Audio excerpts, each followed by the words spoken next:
Dahil walang customer, ako muna ay nagpagupit ng aking buhok. Dahil ngayong araw ay Eid, dapat wala kaming pasok pero pinapasok kami ng aming amo. Yan, kaya ako'y nagpagupit na lang. Tingnan naman yung aking tagagupit. Talaga naman pagka sexy. Let's go ay. Diba okay ah? Sexy body yan. Ang aking kumare. Yan.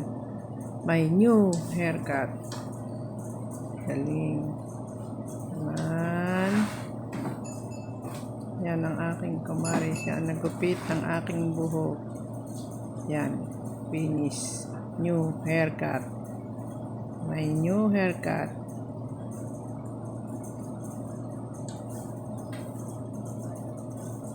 Tag-init na kasi din sa Saudi kaya nagpagupit.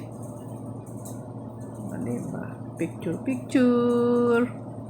Picture lang.